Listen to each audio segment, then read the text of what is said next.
ये जनसुराज पार्टी किस तरह से चुनाव लड़ेंगे, संगठन में कि अकेले दम पर?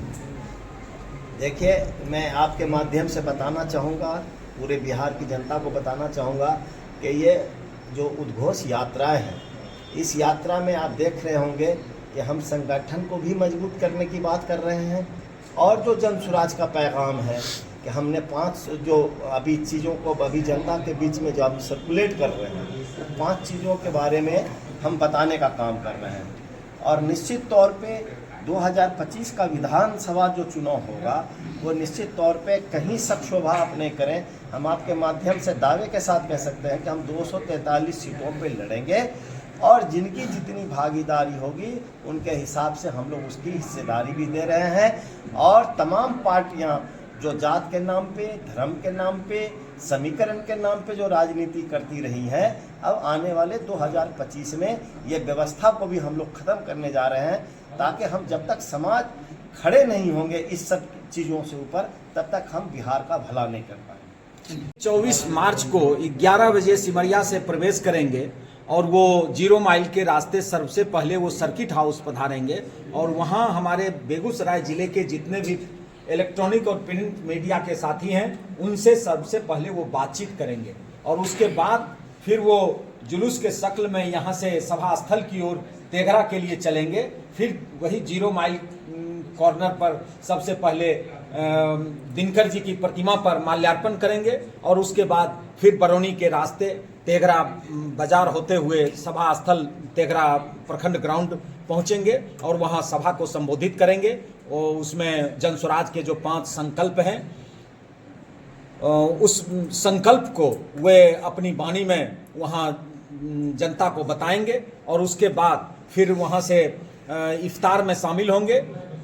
बरौनी के नज़दीक जो दुलरुआ धाम है वहां पर वो इफ्तार में शामिल होंगे। उसके बाद फिर वो सर्किट हाउस आएंगे, वहाँ जिन लोगों को बेगूसराय जिले के बुद्धिजीवियों, पत्रकार बंधु या जिनको उनसे व्यक्तिगत रूप से मिलना होगा उनसे मिलेंगे और उसके बाद 7 बजे शाम में प्रहास गार्डन में बेगूसराय जिले के तमाम बुद्धिजीवी, प्रोफेसर हों, वकील हों, इंजीनियर हों, डॉक्टर हों, व्यवसायी वर्ग हों या पत्रकार बंधु हों, सभी से वो बातचीत करेंगे और उनका मार्गदर्शन भी लेंगे और अच्छी सोच के साथ वो सबसे निवेदन करेंगे कि बेगूसराय जनसुराज को बढ़ाइए और उसके चलते पूरे बिहार को बढ़ाइए और उसी में बेगूसराय का भी कल्याण होगा।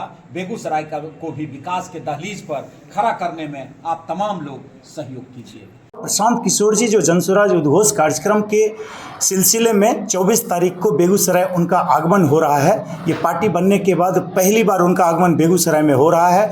हम आपके माध्यम से बेगूसराय की क्रांतिकारी जनता से अपील करना चाहते हैं, प्रार्थना करना चाहते हैं कि जनसुराज के प्रणेता प्रशांत किशोर जी के भाषण को सुनने हुए और उनसे बातचीत करने के लिए बड़ी संख्या में लोग पहुँचे। हम उनसे अपील करते हैं, ये बेगूसराय का गर्व होगा, बेगूसराय इस क्रांतिकारी भूमिका में नंबर 1 पर आएगी। प्रशांत किशोर जी के सभा में हम लोग 30,000 कुर्सियां लगवा रहे हैं उस सभा के ग्राउंड के हिसाब से, लेकिन हमको उम्मीद है कि करीब 40-50 हजार लोग जरूर पहुंचेंगे। आपके मुख्य मुद्दे क्या है? प्रशांत किशोर की जो जनसभा होने वाली है, उद्देश्य क्या है, किस उद्देश्य से आ रहे हैं? उद्घोष कार्यक्रम का उद्देश्य ही है बिहार के 38 जिलों में जा करके जनसुराज की बातों को जन जन तक पहुंचाना। हम 5 संकल्प दोहरा रहे हैं। बच्चों के लिए गुणवत्तापूर्ण शिक्षा देने के लिए हम लोग प्रतिबद्ध हैं, उससे कहीं पर 1 इंच भी हिला नहीं जाएगा। दूसरी बात, युवाओं के जो मजबूरी का पलायन है, जिसके कारण वो पलायन कर रहे हैं मजबूरी में, उसको पूरी तरह हम रोक देंगे और युवाओं को जो 18 साल से लेकर 50 साल के युवा माने जाते हैं उनको इसी बिहार में रोजगार मुहैया कराया जाएगा, संसाधन भी दिया जाएगा, परिवेश भी दिया जाएगा और वो यहाँ से बाहर नहीं जाएंगे। तीसरा, वृद्ध के लिए जो आज 400 रुपया पेंशन है, जिसको झुंझुना के रूप में देखते हैं, उसको हम लोग मासिक 2,000 रुपया करने का वचन दे रहे हैं, वो प्रतिबद्धता के साथ निभाएंगे। चौथा, महिलाओं को, प्रत्येक महिलाओं को हम लोग सरकार बनते ही 7 लाख रुपया घर में पहुंचा देंगे।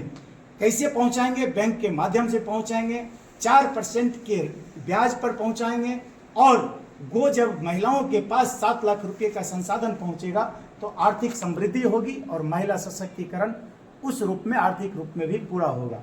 पांचवा, किसानों के लिए हम लोग किसान को मुफ्त का मजदूर मुहैया कराएंगे और मुफ्त का मजदूर जब होगा तो किसान करीब 2000, 2500, 3000 रुपया प्रतिदिन मजदूरी देने में अक्षम होने के कारण जो खाने की खेती करते हैं और कमाने की खेती नहीं करते हैं वो नकदी की खेती स्टार्ट कर देंगे और उनमें समृद्धि आएगी। उसका जो लाभ होगा वो किसानों का होगा।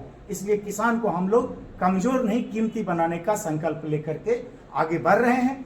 इन संकल्पों के साथ जनहित से जुड़े हुए जितने भी मामले हैं, जिसमें मुख्य रूप से भ्रष्टाचार है, जो कि ब्लॉक लेवल और पुलिस स्टेशन के लेवल तक खत्म हो जाता है, उसमें सरकार का पैसा खर्च नहीं होता है, बल्कि सरकार की नीयत की बात होती है, नीति की बात होती है, जिसके कारण से भ्रष्टाचार दिनों दिन बढ़ता ही जा रहा है घटने की बजाय। हम लोग जीरो टॉलरेंस के साथ जनहित के सभी मामलों को सुलझाने का प्रयास करेंगे। क्या लगता है 2025 में जनसुराज गठबंधन भी करेगी किस पार्टी से? बिल्कुल नहीं, जनसुराज 243 सीट पर अकेले चुनाव लड़ेगी, ये हम भी कह रहे हैं और प्रशांत जी बार बार इस बात को दोहरा रहे हैं, कहीं कोई शक नहीं होना चाहिए। उसमें से 243 सीट में से 40 सीट पर, कम से कम 40 सीट पर महिलाएं लड़ेंगी, जो कि महिला सशक्तिकरण का एक पूरे देश में बेहतरीन उदाहरण होगा। 40, कम से कम 40 सीट पर मुस्लिम समाज से लोग लड़ेंगे और ओबीसी समाज से लोग 70 सीट पर लड़ेंगे। इसका कहने का ये मतलब है, जिसकी जितनी हिस्सेदारी उसकी उतनी भागीदारी, कि उस सिद्धांत को पूर्ण रूप से लागू करते हुए जनसुराज 243 सीट पर अकेले चुनाव लड़ेगी। युवा को कितना मौका मिल रहा है? युवा के लिए जो है कितना प्रशांत किशोर की टीम काम कर रही है? देखिए, युवाओं के लिए 243 सीट पर मौका है। अगर युवा, चाहे वो महिला वर्ग के हों, मुस्लिम वर्ग के हों, ओबीसी वर्ग के हों, किसी भी समाज के हों, तो सारे युवाओं को पूर्ण रूप से मौका है। प्रशांत किशोर जी खुद ही 48 साल के हैं, हमारे जैसे लोग उनके साथ जो जुड़े हुए हैं खुद ही 48 साल के हैं। साहब मलिक सर, जो कि बेगूसराय के अभी प्रभारी हैं और मुंगेर से चुनाव भी लड़ने के लिए लड़ रहे हैं, अभी संभावित प्रत्याशी हम बोल सकते हैं, लेकिन ये चुनाव लड़ेंगे। तो ऐसे लोग भी 48-49 साल के ही हैं। हमारे सर जो बगल में खड़े हैं, जो हमारे जिलाध्यक्ष हैं डॉक्टर रजनीश कुमार, इनकी उम्र अभी इतनी कम है कि इनके बड़े भाई राकेश सिन्हा जी जो यहाँ पर बेगूसराय में हैं, वही युवा माने जाते हैं। तो युवा की जब बात करेंगे, आपके जैसे युवा सामने आए, और युवा कहने का मतलब आप 30 साल 35 साल की बात कर रहे हैं। जनसुराज के संगठन में भी और जनसुराज के संगठन में भी ऐसे अनेकों युवा भी और युवती भी जुड़े हुए हैं, जो जगह जगह चुनाव लड़ने के लिए भी और संगठन में भी योगदान करने के लिए पूरी तरह से जोर लगाए हुए। सर, तो पूरी में शामिल होने बेगूसराय आ रहे हैं, आगे चैत्र नवरात्र भी है, रामनवमी भी है, उसमें भी आ सकते थे, देखिए शामिल हो सकते थे। देखिए, आपको मैं इसको इस रूप में जवाब दूंगा। बिहार में 2 गठबंधन काम करता रहा है। एक एनडीए गठबंधन, जो कि सांप्रदायिक ध्रुवीकरण या धार्मिक ध्रुवीकरण के आधार पर राजनीति में अपने ध्रुवीकरण का इस्तेमाल करती रही।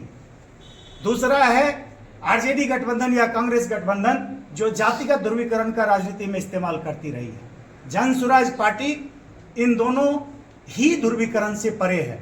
ना हमें जाति से मतलब है, ना हमें धर्म से मतलब है।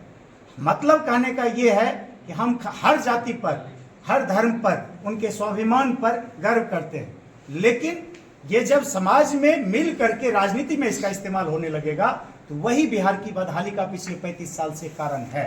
इसलिए जनसुराज होली मिलन भी करता है, इफ्तारी भी करता है, रमजान भी करता है और रामनवमी भी करता है। जनसुराज में इन बातों से, लेकिन इसका कोई ये कहने का मतलब नहीं है कि जनसुराज सिर्फ मुसलमानों की पार्टी है, या जनसुराज सिर्फ हिंदुओं की पार्टी है, या जनसुराज सिर्फ पिछड़ों की पार्टी है। जनसुराज सबों की पार्टी है, बिहार के करोड़ों जनता की पार्टी।